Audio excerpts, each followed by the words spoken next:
অৰণ্যৰে এটি কোণত আমাৰ ভজা পানী পোতা দুলি আছে পুখীৰ সজা নিমাত নিতাল নিকা চোতাল ঘৰ জিলিৰ মাতৰ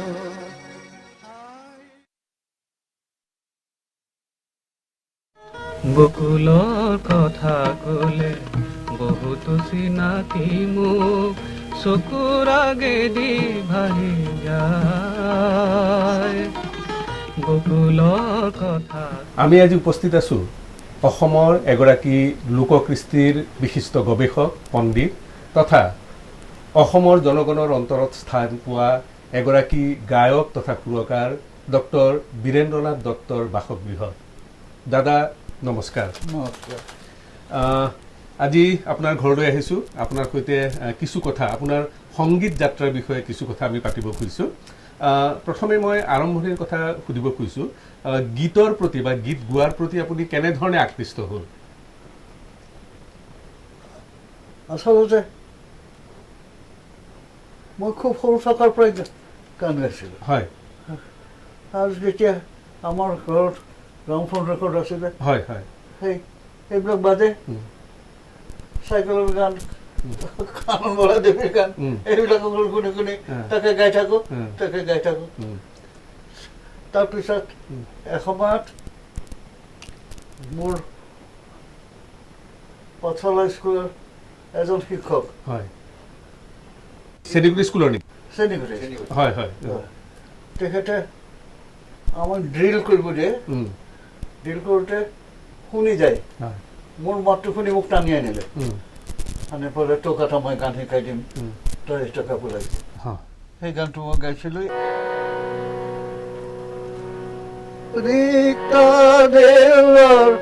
নাচনী ছোৱালী সপোন পাগলী অ দেৱদাসী দূৰ আৰু কত দূৰ বাজে ৰুণু জুনু তোৰ চৰণ নুপুৰ। আপুনি চেনিকুটি স্কুলত গীত গাইছিল আৰু সকলোৱে ড্ৰিল কৰিছিল তেতিয়া সেই সময়ত। তাৰপিছত আপুনি সচেতনভাৱে গীত গাবলৈ অনুষ্ঠান বা এনেকুৱাত কেতিয়া সুযোগ পালে? স্কুলত পঢ়ি থাকোঁতে নিশ্চয়। মোৰ বোধহয় মাতটো ভাল আছিলে, হয়, ঘৰতো মোক উৎসাহ দিছিলে, হয়, গাবলৈ একাই গাওঁ এনেকৈ। তাৰপিছত এসময়ত তেতিয়া মোৰ ক্লাছ 9ত পঢ়ো পায়, তেতিয়াই মোৰ এজন শিক্ষকে ক'লে তোকো মই এটা গান শিকাই দিম, তই এইটো ৰেডিঅ'ত গাব লাগিব। ৰেডিঅ'ত গান গোৱা তেতিয়া মই কি কথা নাজানো। তেখেতে ৰেডিঅ'ত কাম কৰিছিল, তাৰপিছত নিলে মোক, মই গালোঁ, সিহঁতে খুব সন্তুষ্ট হ'ল। তাৰপিছৰ পৰা মই কনচাছ হ'লোঁ। যিহেতু আকাশবাণীত আপোনাৰ গীত বাজিল, গতিকে আপুনি সচেতনভাৱে তেতিয়া গীত শিকিবলৈ আৰম্ভ কৰিলে। দাদাই কোৱা মতে তেখেতৰ নাম ৰামেশ্বৰ দাস, আপোনাৰ গুৰু নহয় জানো? ৰামেশ্বৰ দাস মোক শিকাইছিল। তাৰপিছত আকাশবাণীত আপুনি গান গোৱা আৰম্ভ কৰিলে আকাশবাণী যোগে? প্ৰথমতে ৰেডিঅ'ত গান গালোঁ, খুব জনপ্ৰিয় হ'ল মোৰ গানবিলাক। বেছিভাগেই তপচালে লিখা, মই সুৰ দি গোৱা, সেইবোৰ এতিয়া মানে ভাল পায়। আৰু আপোনাৰ সেই সময়ত আপুনি নৱকান্ত বৰুৱাৰ গীতৰ সংস্পৰ্শলৈ আহিল, আৰু নৱকান্ত বৰুৱাৰ লগত যেতিয়া মোৰ এই সম্পৰ্ক ঘটিলে, তাৰপিছত গোটেই সেইটো এটা কি বুলি ক'ম, এটা ইণ্টেলেকচুৱেল লেভেলত আহি গ'ল। সেই গোটেই কথাটো বেলেগ লেভেলত আহি গ'ল। আৰু তেখেতে আকাশ আমাক অকণি আকাশ দিয়া, সেই ৰেডিঅ'ৰ পৰা লেখাবিলাক লৈ আহিছিলোঁ। এটা আকাশ আমাক অকণি আকাশ দিয়া আৰু এটা বাৰিষাৰ গান। হয় বৰ্ষা তোমাৰ তাৰপিছত মই ভাবিলোঁ কি সুৰ দিওঁ, কি সুৰ দিওঁ, কি সুৰ দিওঁ, কি সুৰ মনলৈ অহা নাই। তাৰপিছত আমাৰ পোষ্ট গ্ৰেজুৱেট তাতে এগৰাকী বঙালী মহিলাই এটা ভজন গাইছিলে। হয় সেই সুৰটো মোৰ মনত এনেকৈ সোমাই গ'ল, মোৰ বাজি থাকে, সুৰটো বাজি থাকে, সুৰটো বাজি থাকে। তাৰপিছতে যেতিয়া মই আকাশ আমাক অকণি আকাশ দিয়া সুৰ দিব চেষ্টা কৰিলোঁ, তেতিয়া সেই সুৰটো আপোনাক সোমাই গ'ল। হয়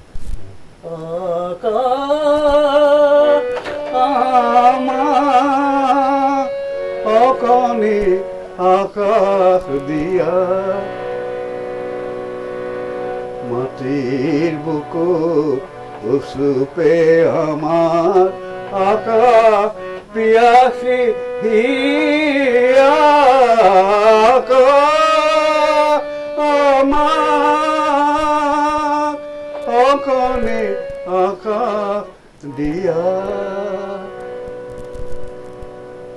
আপুনি শান্তি নিকেতনলৈ গৈছিল পঢ়িবৰ বাবে, আৰু শান্তি নিকেতনৰো পঢ়িবলৈ গৈছিল। তাৰো পঢ়িবলৈ আপোনাৰ গৈছিলোঁ। গীতৰ সুৰৰ প্ৰভাৱ আছে আপোনাৰ। শান্তি নিকেতনত আচলতে মই গান শিকিবলৈ যোৱা নাছিলোঁ, হয় পঢ়া শুনা কৰিবলৈ গৈছিলোঁ উম, বিশ্বভাৰতী ইউনিভাৰ্চিটি। হয় তাতে সেইটো বিশ্বভাৰতী ইউনিভাৰ্চিটি, সেইটো ঠাইখনৰ নাম শান্তি নিকেতন ইউনিভাৰ্চিটি বিশ্বভাৰতী। হয় মোৰ গ্ৰেজুৱেশ্যন তাৰ পৰা কৰিছোঁ মই উম, উইথ ইকনমিক্স অনাৰ্ছ। আচ্ছা নহয়, আমি এইখিনিতে এটা মাজতে অকণমান গেপ এটা হৈ গ'ল। দাদাই এই গানটো যেতিয়া গাইছিলে তেতিয়া নৱকান্ত বৰুৱা ছাৰৰ লগত তেতিয়া চিনাকি বোধহয় হোৱা নাছিলে।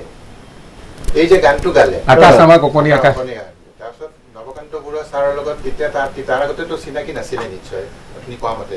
এতিয়া এটা বেলেগ লেভেলত আহি গ'ল, কওকচোন। এটা বেলেগ লেভেলত আহি গ'ল। উম, নৱকান্ত বৰুৱাই নানা ৰকমৰ ধেমেলীয়া গীতো বহুত লিখিছে, সেইবিলাকক নহয় আপোনাৰ গানটো গোৱাৰ পিছত আপোনাৰ সৈতে চিনাকি হৈছিল নহয়নে? নিজে এই যে যেতিয়া গানটো হয় ৰেডিঅ'ত বাজিলে, হয় চাৰিওফালে হেৰি হৈ গ'ল, এটা নতুন ডেকা ল'ৰা ওলাইছে, উম, নৱকান্ত বৰুৱাৰ গান গাই। মোৰ তেতিয়া নৱকান্ত বৰুৱাক তেতিয়া মই চিনি চিনি নাপাওঁ। নাপায়। হয় উম, তেতিয়া এইটো শুনি পেলাই নৱকান্ত বৰুৱাই মোক মাতি পঠিয়ালে। তেখেত ক'ত আছিল তেতিয়া? তেতিয়া সেই নদীৰ পাৰত এটা মেচত উম, মোক মাতি পঠাই ক'লে, তুমি এই গানটো তুমি সুৰ কৰি গাইছা? বোলে হয়, মোৰ খুব ভাল লাগিছে, তুমি এতিয়াৰ পৰা মই গান লিখিলে তোমালৈ পঠিয়াই দিম, তুমি সুৰ কৰি গাবা। সেইটো মানে কেনেকুৱা এটা সংযোগ এটা। সংযোগ, আৰু সেই সংযোগেই মানে এটা নতুন ধাৰাৰ সৃষ্টি কৰিলে বুলি আমি ক'ব পাৰোঁ মই ক'ব অসমীয়া নোৱাৰো। আধুনিক গীতৰ মই ক'ব ক্ষেত্ৰত। নোৱাৰো, অ, কিন্তু মই এটা চেষ্টা কৰিছোঁ, উম, মই এটা চেষ্টা কৰিছোঁ। হয়, মানুহে তাক আদৰি লৈছে, হয়, এইটো মোৰ সৌভাগ্য। হয়। আমি শান্তি নিকেতনৰ কথা অলপমান শুনিব বিচাৰিছিলোঁ আপোনাৰ। শান্তি নিকেতনত গৈ আপুনি পঢ়া শুনা কৰিব গৈছিল, তাৰ লগতে আপুনি তাৰ যি অনবৰতে গীত নৃত্য এইবিলাক কথাও চলি থাকে, সেইবিলাকো আপুনি নিশ্চয়। তাততো ৰাতিপুৱাৰ পৰাই আৰম্ভ হয়, উম, ৰাতিপুৱাই প্ৰাৰ্থনা হয়, উম, বৈতাদিক বুলি কয়, অ, তেতিয়া গান হয়। উম, তাৰপিছত প্ৰতি সপ্তাহে অমুক ভৱন তমুক ভৱন তমুক ভৱন, তেতিয়া ৰবীন্দ্ৰনাথৰ গান গায়। উম, এনেকৈ শুনি শুনি শুনি শুনি মূৰৰ ভিতৰত সোমাই গ'ল। উম, সেইবিলাক এতিয়া মনত মোৰ কিবা মূৰটোৰ ভিতৰত সোমাই যায়। হয়, দাদা কিন্তু মানে ৰবীন্দ্ৰ সংগীত বৰ সুন্দৰ গাই থাকে, অ, এতিয়াও গায় ৰবীন্দ্ৰ সংগীত। আমি ৰবীন্দ্ৰ সংগীত এতিয়াও গায়, হা? গাইছোঁ ৰবীন্দ্ৰ সংগীতৰ কথা কৈছোঁ। ৰবীন্দ্ৰ সংগীত অ, আপুনি অ, হঠাৎ গাবলৈ টান, কিয়নো ভুল হ'লে মই ক্ষমা নহওঁ। কিন্তু আপুনি তেতিয়া ৰবীন্দ্ৰ সংগীত গাইছিল তাত থাকোঁতে মানে নাই, কোনো শিকা নাই তাত। মই শুনি শুনি পেলাই। উম, বি পাছ কৰিছোঁ তাৰ পৰা। হয়, অ, তাতে সদায় গান চলি থাকে, উম। কোনোটা কোনোটা কোনোটা। আৰু যিহেতু আপুনি নিজেও গান গাই গান ভাল পায়, গতিকে সেইবিলাকো শিকিছিল তেনেকুৱাকে, নহয় জানো? মূৰৰ ভিতৰত সোমাই গৈছে সেইবিলাক এতিয়াও বাজি থাকে, এতিয়াও বাজি থাকে মোৰ মন গ'লে সেইবিলাক গাওঁ। আপুনি বৰগীতৰ ক্ষেত্ৰতো বহুতখিনি কাম হয়, আৰু আকাশবাণীয়ে এটা সময়ত বৰগীতৰ এটা প্ৰশিক্ষণো পাতিছিল, সেইখিনি কওকচোন।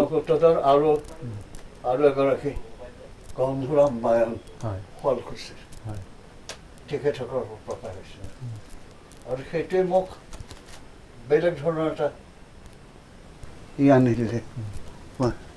এফাকি বৰগীত অকণমান গাই শুনাব নেকি? আজি ৰাতিপুৱাও গাইছোঁ। উঠৰে উঠ বাবু গোপাল হে নিশি পৰবাত বৈল নাৰায়ণ নিশি পৰ ভাত ভৈল কমল নয়ন বুলি ঘনে ঘন যশোৱা ডাকিতে লৈল উঠৰে উঠ বাবু। আপুনি আপোনাৰ প্ৰথমতে আপুনি আকাশবাণীত গীত গালে, তাৰপিছত সেই গীতসমূহ ৰেকৰ্ড আকাৰে, গ্ৰামোফোন ৰেকৰ্ড আকাৰে সেইবিলাক ওলাল। আপুনি তাৰপিছত কলিকতালৈ গ'ল ৰেকৰ্ডিং কৰিব। বহুত পিছত। হয় আগতে ৰেডিঅ'ত গান গাওঁতে সেই তেতিয়া গোৱা হৈ গ'ল বাছ। হয় লাইভ গাইছিল, তেতিয়া ৰেকৰ্ডিং কৰাৰ ব্যৱস্থা নাছিল তেতিয়া। নাছিল। হয় তেতিয়া নাছিল। তাৰপিছত বহুত দিন পিছত সেই কলিকতালৈ গৈছোঁ। হয় সেই তাতে HMV-ত 60 চনৰ কথা HMV-ত নহ'ল। অঁ তেতিয়া ভূপেন হাজৰিকাই মেগাফোন কোম্পানীৰ হয় মেগাফোন কোম্পানী। প্ৰথম গীত কি গাইছিল সেই ৰেকৰ্ডত? আপোনাৰ কি গীত ওলাইছিল প্ৰথম? এটা সেই ধুনীয়া এটা ধুনীয়া আছিল। হয় বহাগৰ দুপৰীয়া আৰু বহাগৰ বহাগৰ দুপৰীয়া এই দুটা গান প্ৰথম বহাগৰ দুপৰীয়া। গ্ৰামোফোন ৰেকৰ্ড যোগে ওলাইছিল। বহাগৰ দুপৰীয়া মোৰ খুব প্ৰিয় গান। এই গানটো আপোনাৰ ৰেকৰ্ড ওলাওঁতে মই যেতিয়া ষ্টুডেণ্ট, মই ডন বস্কোত পঢ়ো ক্লাছ 10ত, এতিয়া ৰেকৰ্ডখনৰ পৰা মই গানটো উঠাই মই একৰ্ডিয়নত বজাইছোঁ। এই গানটো বহাগৰ দুপৰীয়া এতিয়াও বজাই থাকোঁ। এতিয়া আমাক শুনাব নেকি এতিয়া বহাগৰ দুপৰীয়া আপুনি? এতিয়া নে অ ধুন ধুনীয়া, নাই যেনেকে আপুনি নে কোনটো ভাল পাব? দুটা গীত আছিল, অ ধুন ধুনীয়া আৰু বহাগৰ দুপৰীয়া। বহাগৰ দুপৰীয়াটো টান পাম। অ ধুন ধুনীয়াটোকে অ ধুন ধুনীয়া মোৰ অকণমানি, অ কণমানি মোৰ আইটিজনী, অ তোমাৰ খোলা ডিঙিৰ বুটাম খোলা ফুটফুটীয়া ফ্ৰক, সদায় খোলা টপ, অ ধুন ধুনীয়া। নৱকান্ত বৰুৱাই আইনুৰ কথা ভাবি এই গীত লিখিছিল নেকি, নহয় জানো? মই ঠিক নাজানো, কিন্তু এটা কথা ঠিক, যেতিয়া তেওঁ ছোৱালী এজনী ঢুকালে, জুনুকা, তেতিয়া আপোনালোকে এটি গীত লিখি পঠিয়াই দিছিল। তেতিয়া মোক বুকুত সাপোতে ধৰি খুব কান্দিছিল। তাৰপিছত কৈছে মই গীত লিখি তোমালৈ পঠিয়াম, তুমি সুৰ দি গাবা। সেই কেইটামান তেতিয়া গাইছিল। তাৰ ভিতৰত এটা ধুনীয়া। হয় আপুনি যেতিয়া আপুনি সুৰ কৰে নৱকান্ত বৰুৱাৰ গীতত, তেতিয়া আপুনি বিভিন্ন ধৰণৰ পৰীক্ষা নিৰীক্ষাও কৰিছে সুৰৰ ক্ষেত্ৰত, নহয় জানো? মই নিজৰ কথা অলপমান কৈছোঁ। মই অকল এজন গায়ক নহয়, মই কি বুলি ক'ম, আমি আপোনাক জানো আপুনি এগৰাকী লোককৃষ্টিৰ গৱেষক, এগৰাকী পণ্ডিত, গতিকে সেইবিলাক বহুত সুৰ আপুনি বিভিন্ন ঠাইত পাইছে। হয় সেইবিলাকে আপোনাক সমৃদ্ধ কৰিছে। খুব সহায় কৰিছে আৰু নৱকান্ত বৰুৱাই বিভিন্ন ধৰণৰ গীত লিখিছে হয় তাৰপিছত ধেমেলীয়া গীতো আছে হয় ধেমেলীয়া গীতৰ প্ৰসংগলৈ আমি আহিম সেই ক্ষেত্ৰতো আপুনি বহুত কাম কৰিছে শিশুসকলৰ গীতৰ কাৰণেও কৰিছে কিন্তু ধৰক এতিয়া তোমাৰ কাৰণে যাওঁ ফুল তুলিবলৈ সেইটো এটা কথা আছে কাহিনী এটা সেই ধূপধৰাৰ ওচৰত এখন গাঁও হয় সেই গাঁৱত কোনোবা মই তেতিয়া সেই কলেজৰ প্ৰফেচাৰ প্ৰিন্সিপাল হয় ক'লে যে মই সেই গাঁৱলৈ মোক নিব খুব ভাল কথা হয় গৈ পেলাই মোক এটা গান শুনালে মূলটো এইটো মকুৱা ফুলৰে ডনা কাষৰিতে ৰল একে পেটিটো লিখি দি গোহাঁই পূজা হ'ল মকুৱা ফুল হ'ল ভেট ফুল তোমাৰ কাৰণে এই গীতটো আপুনি সেই সুৰটো আপুনি ইয়ালৈ লৈ ইয়ালৈ আহি গ'ল অকণমান শুনো আমি তোমাৰ কাৰণে যাওঁ ফুল তুলিবলে তুমি আছা ফুলৰে কাজা তোমাৰ কাৰণে যাওঁ গান গাবলে তুমি আছা গানৰে মাজত তোমাৰ কাৰণে যাওঁ গান গাবলে তুমি আছা গানৰে মাজত তুমি আছা ফুলৰে কাজত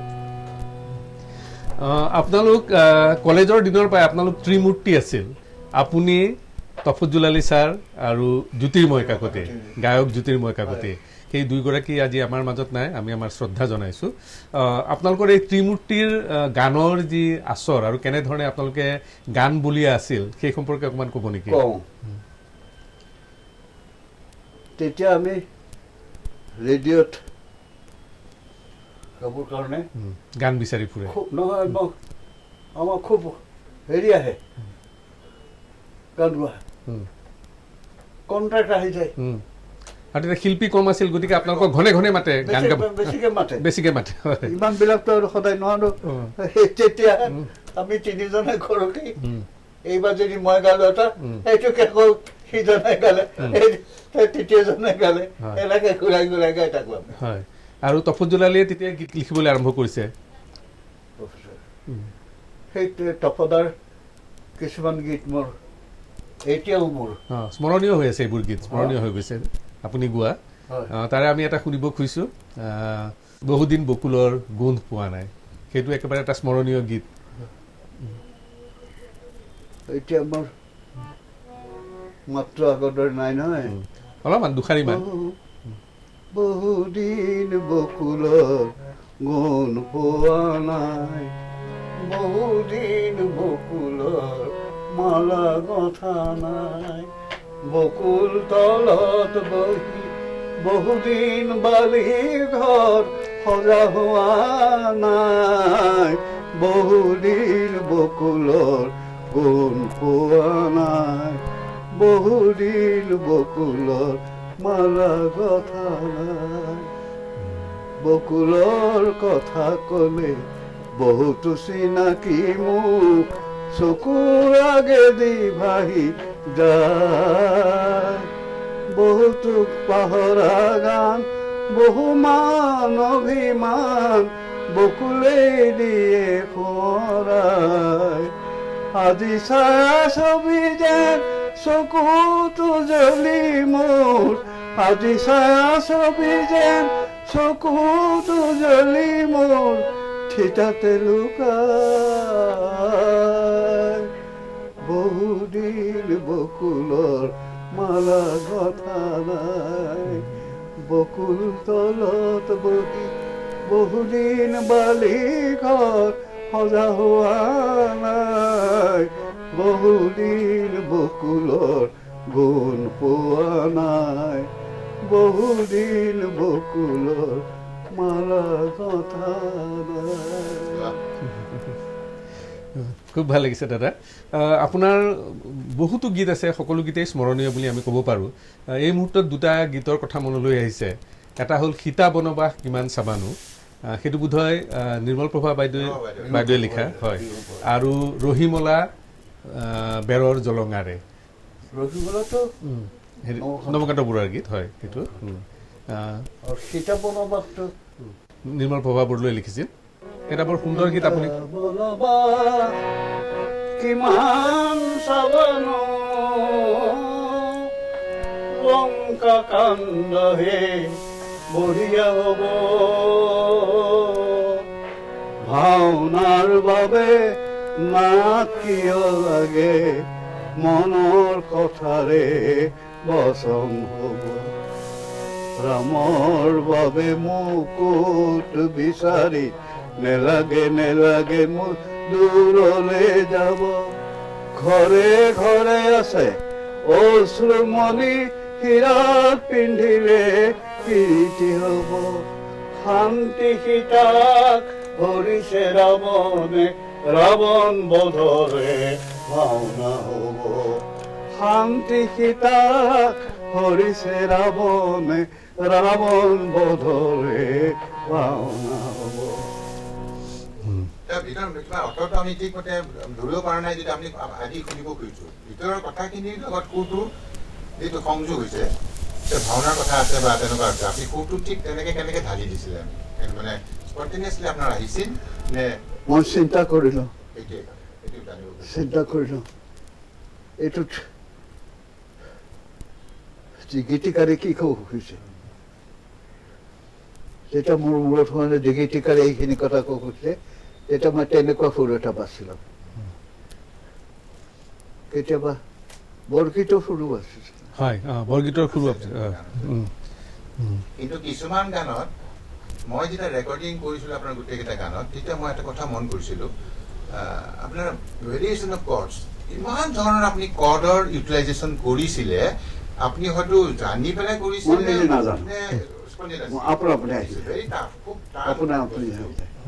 সেইটো মই কম ঈশ্বৰৰ কম আধুনিক গীততে ইমানখিনি ভেৰিয়েশ্যন থাকে কিন্তু ডিষ্টাৰ্ব নকৰে গানটো শুনাত ভাল লাগে এই পইণ্টটো আপুনি আমাক বুজাই বগলী বগাপত দি যা তই ভাবাচোন বগলী বগাপত হয় বগলীয়ে বগাপত দি যা বগাপত দি যা বগলীয়ে বগাপত দি যা বগলী বগাপত দি যা বগলী বগাপত দি যা পুৱাৰে বেলিয়ে আকাশৰ কপালত সোণোৱালী ফুট দিলে ৰাতিৰ হাতীপতি আকাশৰ সেউকা ৰূপালীৰে ঘাকিলে পলাশ মদাৰৰে নৰা ফুল পিন্ধালে জাৰণিৰ কুঁৱৰীজনী ফুলনিৰ অকণি ধনীয়ে পিন্ধালে পখৰা চিতৰা মণি বগলীয়ে বগাপত দি যা বগাপত দি যা বগলীয়ে বগাপত দি যা বগলী বগাপত দি যা বগলী বগাপত দি যা আমি বগলী ওপৰত উৰি যায় যেতিয়া আমি একবাৰ ফুট দি যায় বুলি কৈ এইটো এটা ডাঙৰ কথা বগলী বগাপত দি যায় এই গীতটোৰ এটা বেকগ্ৰাউণ্ড এটা দাদা পৰা মই শুনিছিলো এই গানটো আপোনাক কি হিচাপে দিছিলে নৱকান্ত বৰুৱা ছাৰে এই বগলী বগাপতটো আমাৰ বিয়াৰ উপহাৰ দিছে এইটো বৰ এটা খুব মানে খুব ভাল লগা কথা এইটো এটা মুগাৰ কাপোৰত হয় ছবি আঁকি বগলী ছবি আঁকি হয় এই গীতটো দিছে তাৰপিছত আমাক আমাৰ বিয়াৰ উপহাৰ দিছিলে আৰু যিখন আপোনাৰ গীত আৰু কবিতা সমগ্ৰ তাত এই কথাটো তলত ছাৰে নৱকান্ত বৰুৱা ছাৰে লিখি দিছে এই কথাটো যে এই গীতটো মোৰ এতিয়া মনত পৰিছে যে এই গীতটো বীৰেন্দ্ৰনাথ দত্তৰ শুভ পৰিণয়ত উপহাৰ হিচাপে দিয়া হৈছে ক'ৰবাত দিছে এইটো গীতৰে এজনেই সুৰ কৰিব পাৰিব আৰু এনেকে পাহৰিব নোৱাৰো আৰু এটা খুব ভাল লগা সুৰ আমাৰ আপুনি গোৱা গীত আকাশে বতাহে ইমান সুৰৰ গুণগুণ সেইটো এটা বৰ ধুনীয়া গীত সেইটো পিছৰ হয় জিলিৰ মাতে গভীৰ কৰে নিৰ্জনতা সেইটো পিছৰ নহয় জানো সেইটো সেইবিলাক বৰ গহীন ভাৱৰ গীত এইবিলাক জিলিৰ মাতে গভীৰ কৰে নিৰ্জনতা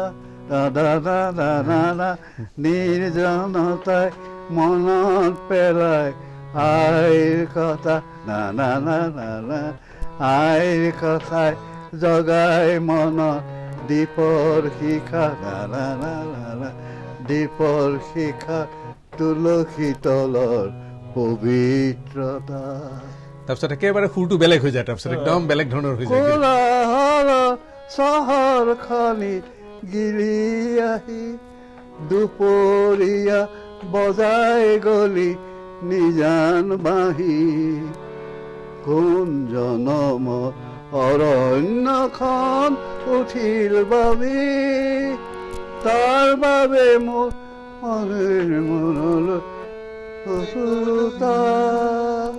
অলপ কথা পাহৰিছো এতিয়া অৰণ্য গাওক গাওক কোৱা আমি অকণমান এটা বেলেগ প্ৰসংগলৈ আহিব খুজিছোঁ সেইটো হ'ল চলচ্চিত্ৰ পৰিচালক ব্ৰজেন বৰুৱা তেখেতৰ সৈতে আপোনাৰ খুব ভাল সম্পৰ্ক আছিল আৰু তেখেতৰ অনুৰোধত আপুনি কেইবাটাও কাম কৰিছে হিন্দী গীতো গাইছে সেই বিষয়ে এটা কথা কওঁ হয় ব্ৰজেন বৰুৱা আছিল মোৰ দাদাৰ লগৰ হয় গতিকে মোক নিজৰ ভাইকে ব্যৱহাৰ কৰিছে হয় হয় তাৰপিছত স্মৃতিৰ পৰশ বুলি এখন তেওঁলোকে থিয়েটাৰ কৰিছিল চিনেমা প্ৰথমতে থিয়েটাৰ কৰিছিল থিয়েটাৰ পিছত ঠিক কৰিলে যে এইখন তেওঁলোকে চিনেমা কৰিব চিনেমা কৰিব হয় চিনেমা কৰিব কয় তাতে ক'লে যে এটা চিন এনেকুৱা যে হিৰোইন গাব আৰু হিৰোইন তেওঁৰ প্ৰেমত পৰি যাব এনেকুৱা ধৰণৰ এটা দৃশ্য ৰোমান্টিক সং খুব ৰোমান্টিক কৈছে মই সুৰটো না না না না কৰিম তুমি কথা ভৰাই যাবা হিন্দী কথা স্পট তাৰমানে স্পটতে আপুনি কাম কৰিছে না না না না না না না না না है छलक परी चांदनी ना ना ना ना ना ना ना ना ना एक बहक रही गा रागनी हवाओं में छाई मस्ती तू चुप चुप के आजा तू आजा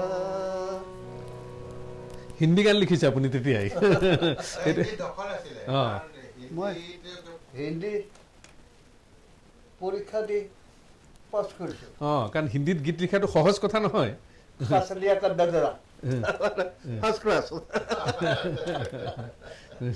তেখেতৰ লগত আৰু বেলেগ গীত গাইছেনে হেৰি কাৰ? ব্ৰজেন বৰুৱাৰ নাই নাই অকল স্মৃতিৰ পৰশতে ব্ৰজেন বৰুৱা তেওঁ মিউজিক ডিৰেক্টৰ আছিলে হয় হয় হয় আৰু দাদাৰ লগৰ মানুহ আছিলে বুজিছোঁ সেইকাৰণে মোক তুমি কেতিয়াবা তই এনেকে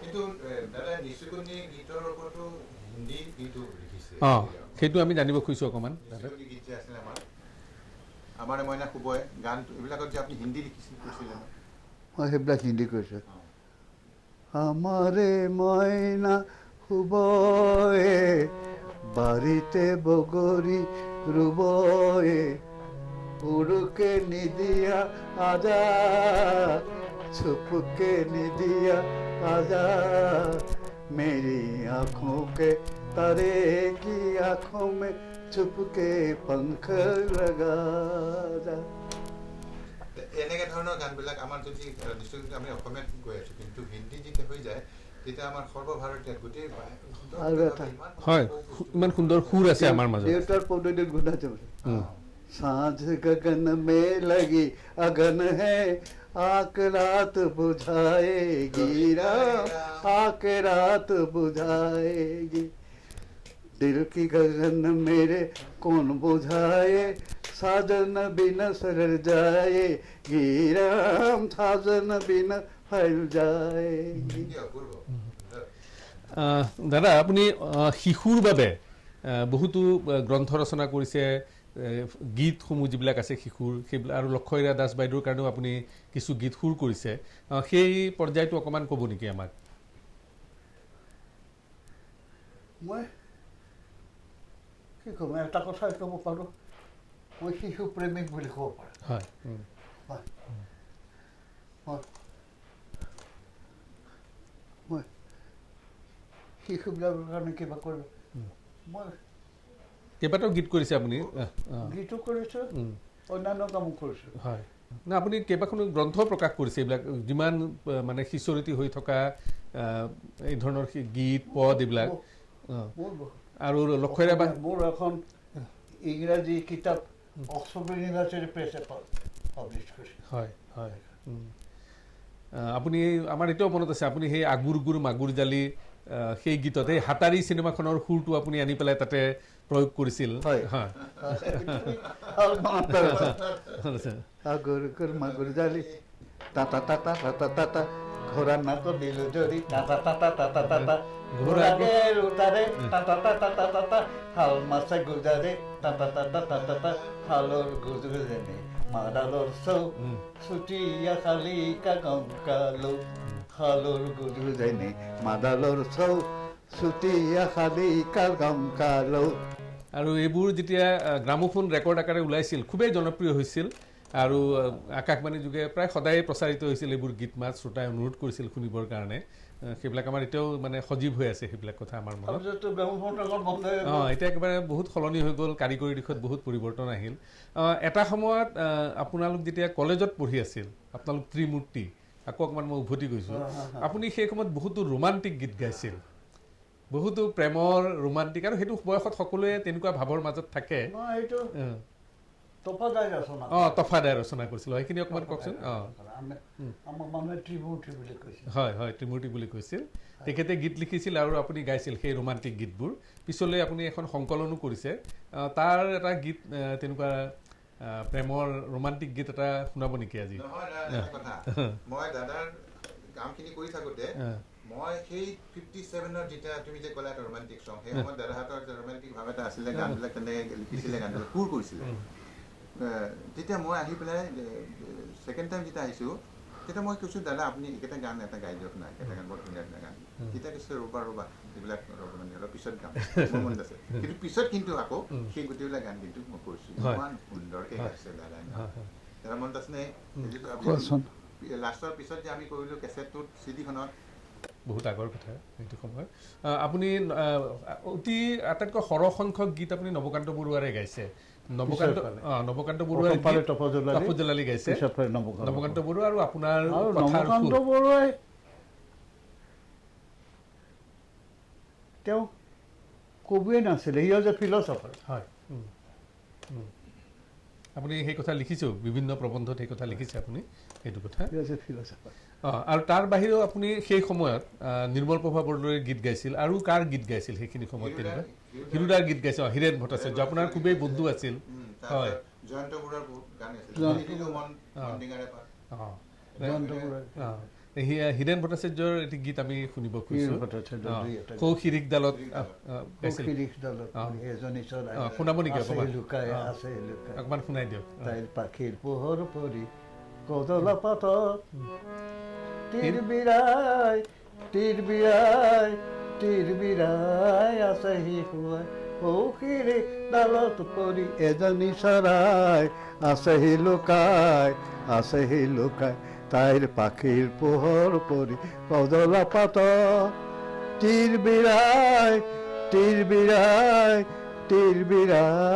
আছে শিশুৱাই তুৰিৰ পাৰত যেন এজনী কগলি গাত ৰোল লৈ যেন আছেহি উমলি ঠিক তেনেকৈ আজি ৰাতিপুৱাই অকলে তাই মোক লগ পায় নতুন গান গুণগুণাই সুৰ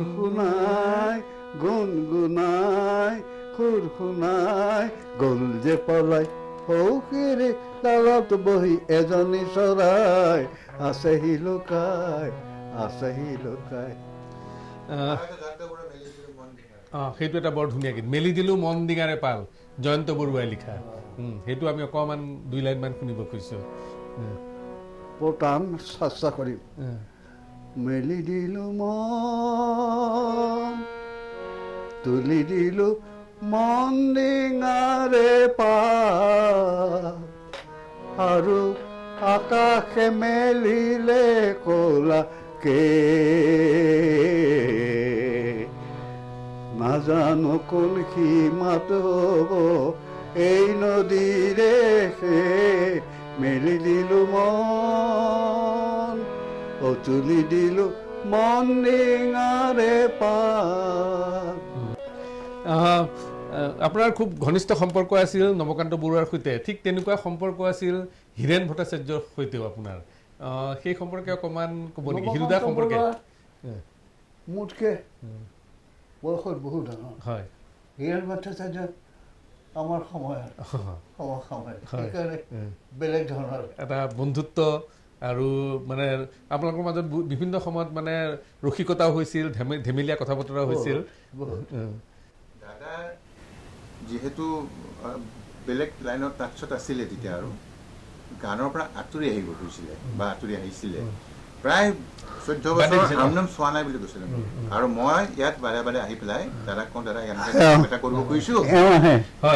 দাদা আপুনি সেই গানবিলাক নহয়, এই কথাটো এটা আজি আপুনি কওকচোন দাদা। নোহোৱা হৈ যাব, বাদ দে। নাই তেওঁ আহি থাকে মই প্ৰথমতে গালি পাৰি খেদি পঠিয়াওঁ, তথাপিতো আহি থাকে। নহয়, আপুনি খুব সচেতনভাৱে গীত নাগাওঁ বুলি এটা সিদ্ধান্ত লৈছিল, আজি ক'ব নেকি মানে কাৰণটো কি আছিল? হয়, যদিও মই গান গাওঁ, মই নিজকে এজন গায়ক বুলি নকওঁ, মই এজন শিক্ষক। আপুনি সেইটো আপোনাৰ প্ৰথম পৰিচয় বুলি ক'বলৈ ভাল পায়? মই শিক্ষকতা মোৰ জীৱিকাও, মোৰ জীৱনো। হয়, গতিকে আপোনাৰ ভাৱ হ'ল যে গীত গোৱাটো আৰু উচিত নহয় শিক্ষক এজনে, তেনেকুৱা এটা সময়ত মই ঠিক কৰিলোঁ, হ'ল গালোঁ। এতিয়া মই পঢ়া শুনাত মন যায়, এতিয়া গান গাবলৈতো মন যায়। সেই পৰিৱেশটো আকৌ আপুনি ঘূৰাই লৈ আহিলে। মই ৰাতিপুৱাৰ পৰা মই আৰম্ভ কৰোঁ,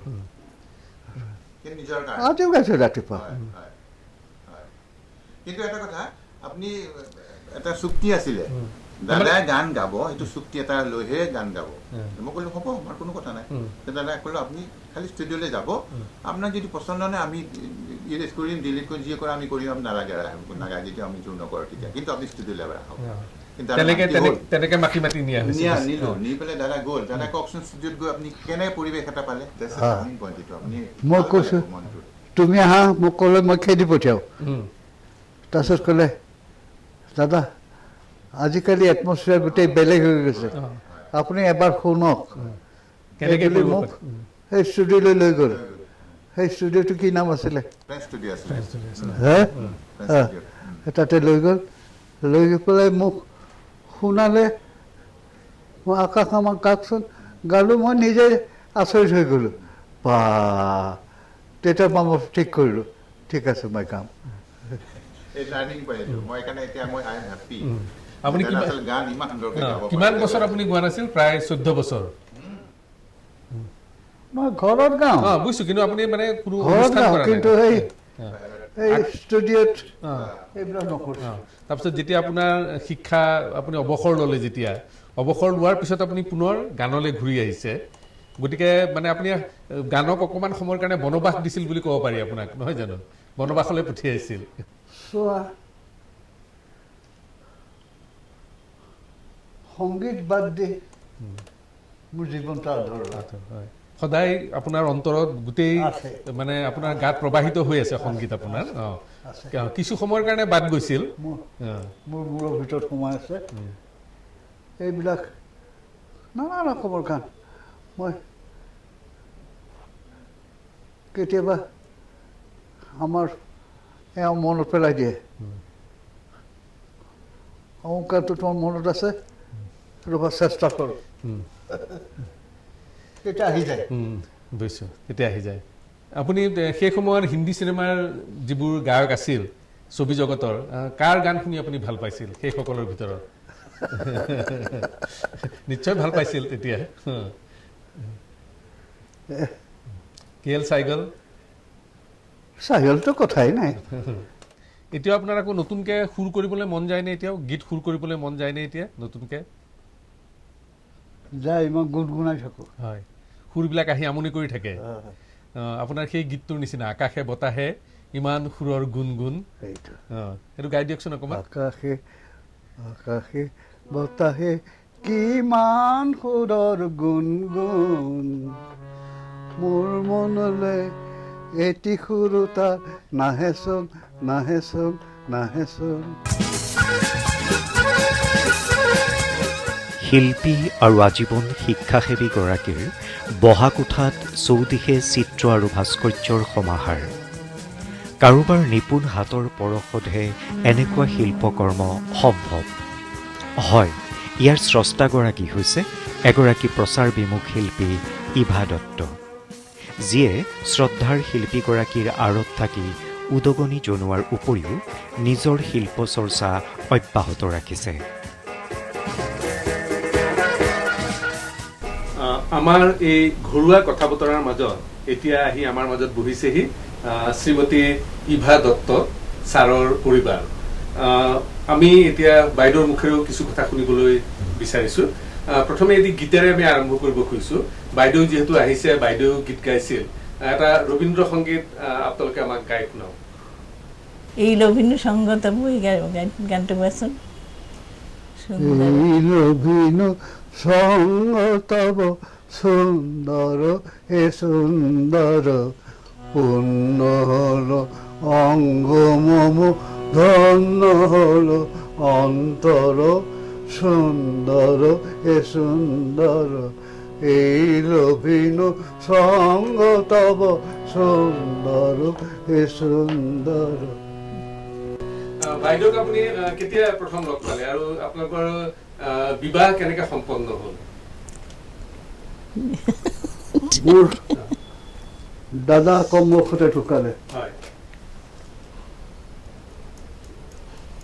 তেতিয়া মাউণ্টেটো কান্দি কাটি একেবাৰে হুলস্থুল।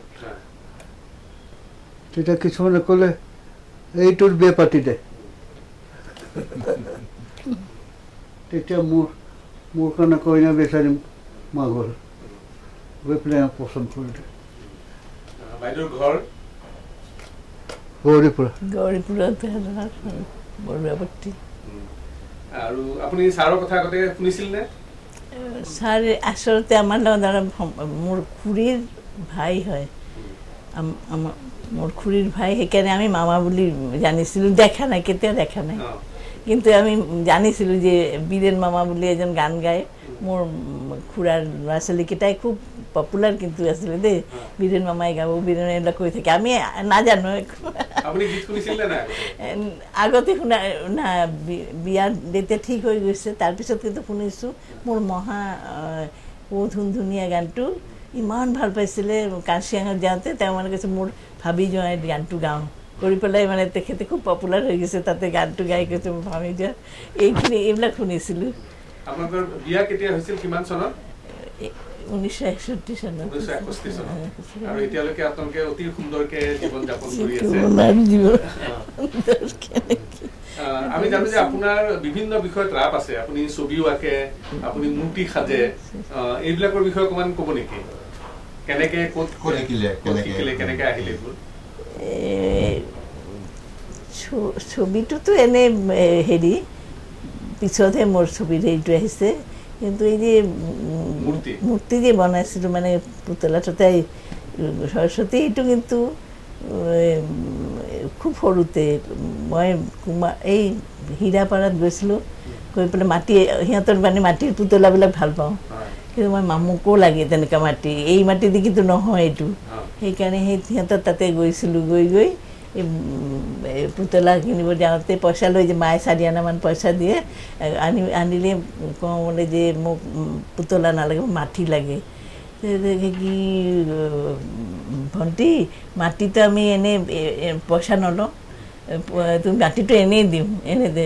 সেই সিহঁতে ভিতৰৰ পৰা আনি মাটি দি দিয়ে মই দিকে কি তুমি এইটোৰ কাৰণে পুতলাৰ কাৰণে কি লাগিব পইচা দিয়া সেই তেতিয়া মই পুতলা সিহঁতে দি দিয়ে বেচেৰা ভাগ বিচাৰি আৰু লগতে মই মাটি লৈ আহোঁ এই মাটি লৈয়ে আৰম্ভ কৰিছিলোঁ প্ৰথমতে কৰিছোঁ এতিয়া মানে ল'ৰা ছোৱালীকেইটা আৰু বিৰাট হেৰি কৰে কাৰণে প্লাষ্টিক ক্লে প্লাষ্টিক ক্লেটোতো এই আমেৰিকাৰ পৰা আনিছিল তেতিয়া মই এই বিবেকানন্দ কেন্দ্ৰত মই কৰি দিছিলোঁ যে এই সাউথ ইণ্ডিয়ান কিছুমান আহিছিলে নহয় তোমাৰ ভনীৰ নাম কিজানি পাহৰিলোঁ দীপানিতা আৰু জ্যোতিৰূপা তেওঁলোকে মানিছিলে মানুহগৰাকীয়ে তেওঁলোকৰ অৰ্ডাৰ দিছিলে মোক মোৰ কাম দেখি পেলাই ক'লে যে আপুনি এইবিলাক বনা তেতিয়া মই সেই চিত্ৰ ভাগৱতৰ বস্তুটো ল'লোঁ আৰু মালিনী থানৰ যে ৰুইন কিছুমান আছে গণেশ হেৰি এইবিলাক মানে তেওঁলোকে ক'লে আপুনি কৰক অলপমান কঠিন আছিলে মোৰ কাৰণে তথাপি কৰিছোঁ কিন্তু বাছ কামখিনি কৰিছোঁ তেওঁলোকে খুব ভাল পালে পাই পেলাই মোক ৩,০০০ টকা দিলে আৰু সেই ক্লেটোৰ দামো আছিলে ক্লেটো আমেৰিকাৰ পৰা আনিছিলে এইটো যি হওক মই পইচাৰ কথা কোৱা নাই মোৰ ওচৰত দিলে আৰু লগতে ক'লে কি এইটো বিবেকানন্দ কেন্দ্ৰত থৈ দিলোঁ আপোনাৰ যদি কিবা এক্সিবিশ্যন কৰে বা কিবা দৰকাৰ হয় আপোনালোকে লৈ আকৌ কি কৰিব পাৰিব এবাৰ এক্সিবিশ্যনত লৈ আহি কি কৰিছিল আৰ্ট গেলাৰী হৈছিল আকৌ থৈছে তাতে এতিয়া কিন্তু নাই বস্তুখিনি বিবেকানন্দ কেন্দ্ৰ মানে জ্যোতিৰ্পৰ মুখতে শুনিলোঁ যে সত্ৰৰ এই ১৪জনমান মানুহ আহিছিল আহি পেলাই তেওঁলোকে বোলে কি যে বস্তুখিনি দেখা পালে আৰু তেওঁলোকক দিল্লীত যাব কি আপোনালোকৰ হাতৰ কাম কি আছে তেতিয়া তেওঁলোকে এই কামবিলাক লৈ গ'ল কি আমি এইকেইটা লৈ যাওঁ লৈ গৈ পেলাই তাতে লৈ গ'ল যে আৰু নানিলে মানে তাতে থাকিল মানে সেই আমাৰ অসমৰ এটা মিউজিয়াম আছে তাতে চাণক্যপুৰীত অসমীয়া সেই তাতে বোলে ৰাখি থ'লে মইতো নাজানো এওঁতে কি তোমাৰ বস্তুখিনি নাই দেখোন বিবেকানন্দ জ্যোতিৰূপাই বেচেৰি বহুত কি কৰি খবৰ লৈ পেলাই কৈছে কি মাহী আপোনাৰ বস্তু কিন্তু হেৰি হোৱা নাই আছে ভালে আছে আপোনালোকৰ ঘৰত এটা পৰম্পৰা আছে আমি জানো যে প্ৰতি বছৰে সৰস্বতী পূজা সৰস্বতী গোসানী জনা আপুনি নিজে সাজে হাজু আৰু এওঁ পূজা কৰে মন্ত্ৰ তন্ত্ৰ মই পুৰোহিত এইটো এটা খুব ভাল লগা কথা আৰু এইটো প্ৰতি বছৰে এইটো চলি আহিছে এইটো কথা আৰু আপুনি মূৰ্তিবিলাক ৰাখিও থৈছে নহয় জানো কিছু ৰাখিছোঁ কাৰণ কিছুতো ভাঙি যায় আগতে মই কুঁৱাত পেলাইছিলোঁ মানে বিসৰ্জন আৰু কি কুঁৱাত তেতিয়া এওঁকে কি কুঁৱাত নেপেলাবা এৱে ৰাখিছে মূৰ্তিবিলাক কিন্তু তেওঁ হেৰি কৰিছে তেওঁ একদম কিবা কিবি হোম পুৰে বামুণৰ দৰেই কৰে আৰু কি গোটেই গান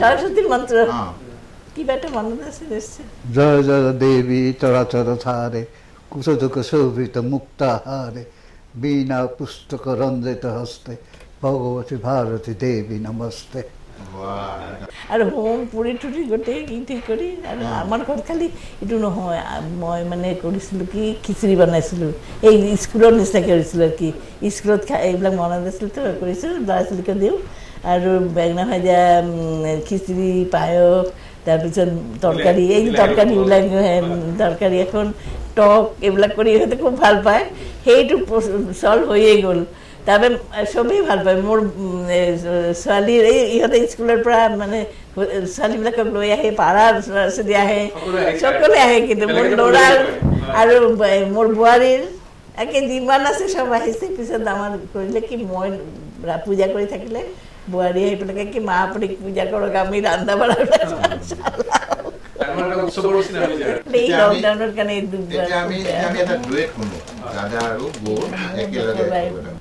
আমি আপোনালোক দুইজনৰ কণ্ঠ এটি ৰবীন্দ্ৰ সংগীত শুনিব বিচাৰিছো আজি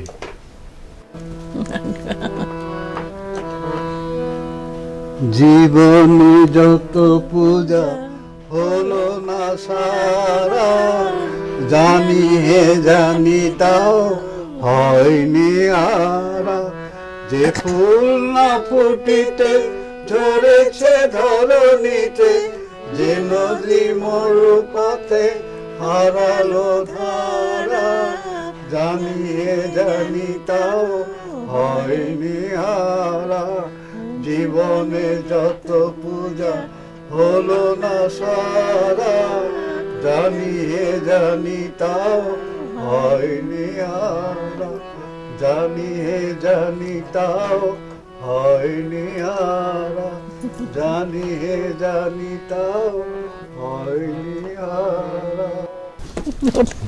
বৰ ধুনীয়া। গৌৰীপুৰৰ ভাষাটো অকমান অলপমান সুকীয়া।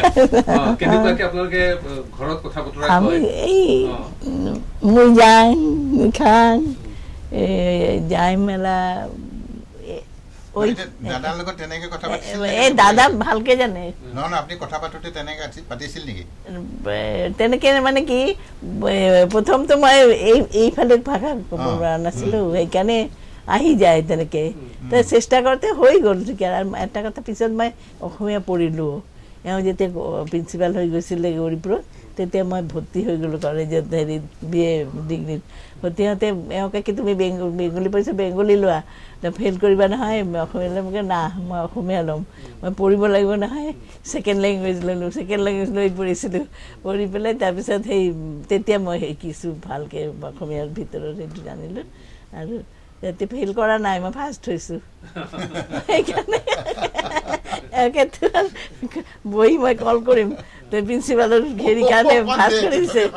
চোৱা চালে নেকি একদম মাৰ্ভেলাছ, এক্সেলেণ্ট এইবিলাক লিখি দিছে।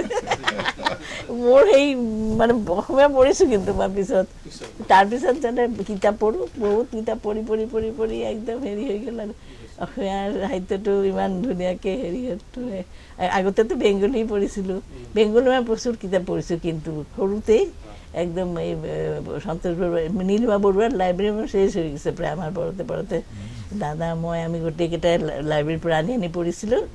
বহুত কিতাপ একদম পঢ়িছোঁ, বেংগলী অসমীয়া দুইটাৰে। সেইকাৰণে মানে কিতাপৰ প্ৰতি আমাৰ খুব হেৰি বিৰাট।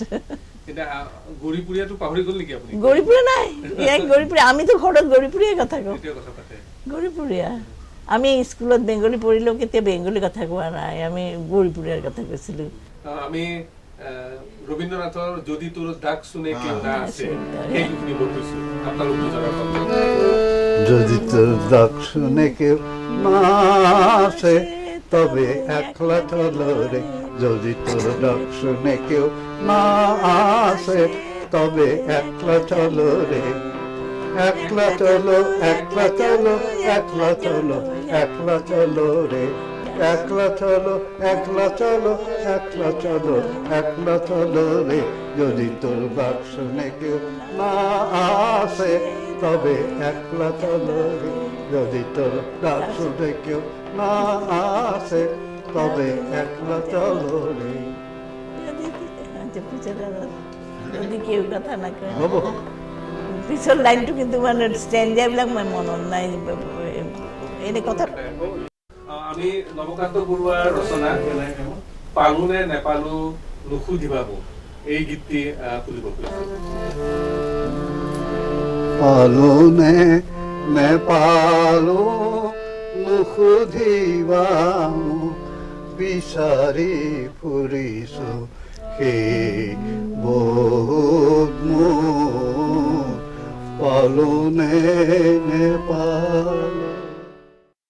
তালে তালে দিদি যাওয়ায় সাকারে,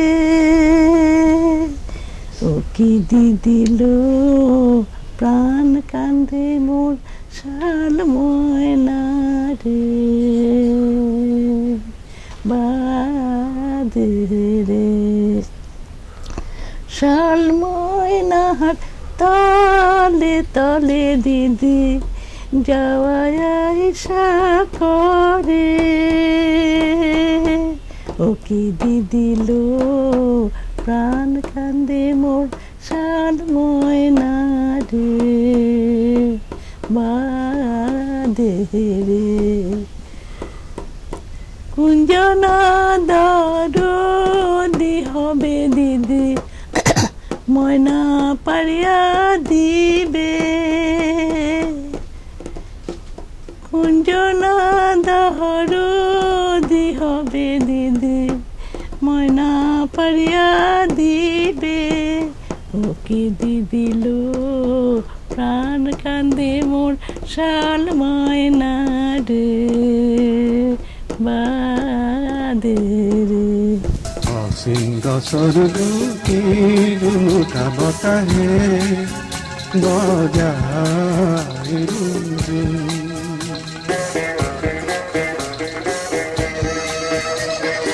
অচিন গছৰ গুটি দুটা বতাহে বজাই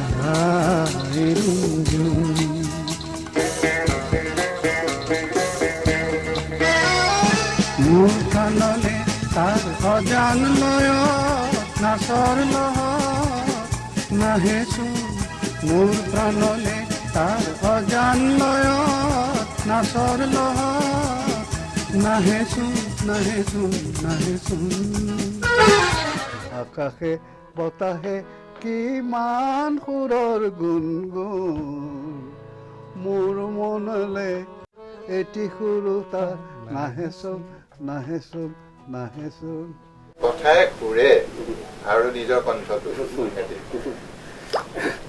সুন্দৰ। কিন্তু মানে এতিয়াও সুৰে গোটেইখন ঘূৰি আছে ঘূৰি আছে, ঘূৰি আছে।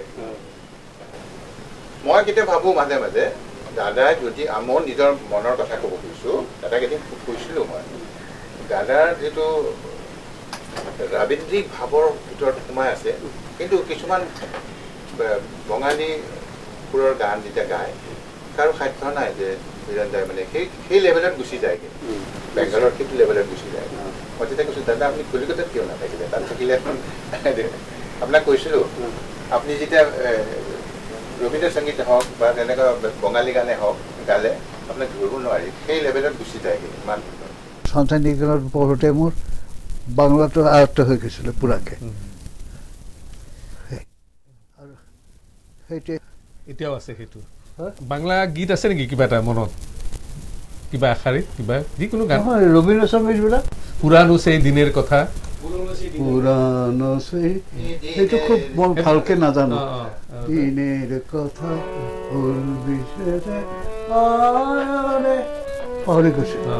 আৰু এটা আছিল আপোনাৰ ওগো চিনি তোমাৰে ওগো বিদেশিনী, সেইটো এটা আছে। আমি চিনি গো চিনি তোমারে ওগো বিদেশিনী, তুমি থাকো সিন্ধু পারে ওগো বিদেশিনী, আমি চিনি গো চিনি তোমারে ওগো বিদেশিনী, তুমি থাকো সিন্ধু পারে ওগো বিদেশিনী। এই নাটকৰ গান কিছুমান আছে, তেওঁ ৰক্ত কৰবী, আপুনি হেৰি কৰিছিল আমাৰ আকাশবাণীৰ কাৰণে এইবোৰ অসমীয়া কৰি নৱকান্ত বৰুৱাই অসমীয়া কৰিছিল সেই গীতবোৰ, আৰু ৰবীন্দ্ৰ সংগীত আৰু আপোনালোকে গাইছিল। আপোনাক গোৱাইছিল হয় হয়, সেইটো সেইকেইটা গীতটো এতিয়াও খুব জনপ্ৰিয়, সেইকেইটা বৰ ধুনীয়া গীত সেইকেইটা। তেনেকুৱা এইবিলাক ৰেকৰ্ডিং হৈছিল, এতিয়া আছে আছে আছে এইটো আছে আছে এইটো যেতিয়া মাজে সময়বোৰ প্ৰচাৰিত হৈ থাকে। দাদা আপুনি এতিয়া আমাকে ধৰি লওক এতিয়াও আমি কি কাম কৰি আছো, কেনেধৰণে কামটো কৰিলে ভাল হয় সংগীতৰ ক্ষেত্ৰখনত, আপুনি অকণমান কৈ দিলে আমি ভাল পাম। মই নিজেই ভালকে নাজানো এটা মোৰ হেৰি হ'ল যে আমাৰ বৰগীত আৰু লোকগীতৰ সুৰবিলাক এতিয়া আধুনিক গীতত ব্যৱহাৰ কৰিব লাগে। এইটো বৰ ডাঙৰ কথা কৈছে। মই কিছুমান কৰিছোঁ। হয়, আপুনি বৰগীতৰ সুৰ আপোনাৰ আধুনিক গীতৰ মাজত আপুনি সুন্দৰকৈ খোল বজাই পেলাই ক'ৰবাত কৰিছে আপুনি, আকৌ লোকগীতৰো সুৰ আহিছে আপোনাৰ গীতৰ মাজত। হয় দাদা সেইখিনি যে কৰিছে ঠিক তেনেকে ভাবি আমি যিটো কৰিব খুজিছো সেইটো আমি অলপ দিগদাৰ পাওঁ, তাৰমানে আমাৰ বেছি মডাৰ্ণ হৈ যায়, সেইখিনি যাতে নহয় সেইটোৱে কথা দাদাই ক'ব খুজিছে। যোগেশ বৰাদে মাটি লাহে লাহে দিবা পাও, আজি নন্দ ঘৰে যাও, খন বৰষুণ পিছৰ মাটি লাহে লাহে দিবা পাও, আজি নন্দ ঘৰে যাও। গতিকে এই লোকগীতৰ আমাৰ যি অমীয়া সুৰ আছে লোকগীত বৰগীতৰ সেইসমূহ আমি মানে সেইসমূহৰ বিষয়ে আমি জানিব লাগে, সেইবিলাক আমি আয়ত্ব কৰিব লাগে আৰু সেইবিলাক লৈ পেলাই আমি আমাৰ আধুনিক গীতৰ ধাৰাটো আগবঢ়াই দিব লাগে। তাকে চেষ্টা কৰি হয়, আৰু আজীৱন আপুনি সেইটো চেষ্টাই কৰিছে, সেই কথাটো গোটেই জীৱন জুৰি আপুনি। সেইকাৰণে আজি আপোনাৰ বাসগৃহলৈ আহিলোঁ, আপুনি ইমান সময় আমাক দিলে DD অসমৰ কাৰণে, আজি আপুনি ইমানখিনি কথা ক'লে, আমি সঁচাকৈয়ে কৃতজ্ঞ, আমি আমাৰ আন্তৰিক ধন্যবাদ জনাইছোঁ। আৰু এতিয়া নাই নাই কেতিয়াও নহয়, আপুনি আপোনাৰ ইমান সংগীত সাধনা, গোটেই জীৱন জুৰি আপোনাৰ যি সংগীত সাধনা, তাৰ কিছু ভাগ সামান্য আমি ল'বলৈ যত্ন কৰিলোঁ। এইখিনি সময় আমাক দিয়াৰ বাবে মই আকৌ এবাৰ কওঁ, মই নিজকে গায়ক বুলি নকওঁ, শিক্ষক বুলি কওঁ। নহয়, সেইটো ঠিকে আছে, কিন্তু আমাৰ কাৰণে দুইটা পৰিচয়, অসমৰ ৰাইজৰ কাৰণে দুইটা পৰিচয় গুৰুত্বপূৰ্ণ। আপুনি এগৰাকী শিক্ষক, সেইটো গুৰুত্বপূৰ্ণ, আৰু এগৰাকী গায়ক গীতিকাৰ সুৰকাৰ। নহ'লে নৱকান্ত বৰুৱাৰ এই অপূৰ্ব সৃষ্টিৰাজি কেতিয়াও ৰাইজৰ সন্মুখলৈ হয়তো নাহিলেহেঁতেন, আপুনি যদি সেইবোৰ তুলি নধৰিলেহেঁতেন। গতিকে আমি সেইটো কথা মনে প্ৰাণে বিশ্বাস কৰোঁ। গতিকে হয়, ঈশ্বৰৰ কৃপা নিশ্চয়। গতিকে আপুনি ভালে থাকক, সুন্দৰ হৈ থাকক, আৰু এনেকুৱাকৈ হাঁহি ধেমালি ৰাতিপুৱাৰ পৰা গীত গাই থাকক, গীতৰ মাজত থাকক, সেই কামনাৰে আপোনাৰ পৰা বিদায় লৈছোঁ। নমস্কাৰ। নিবিচৰাকৈয়ে কতজনে পায়, তাকে গণি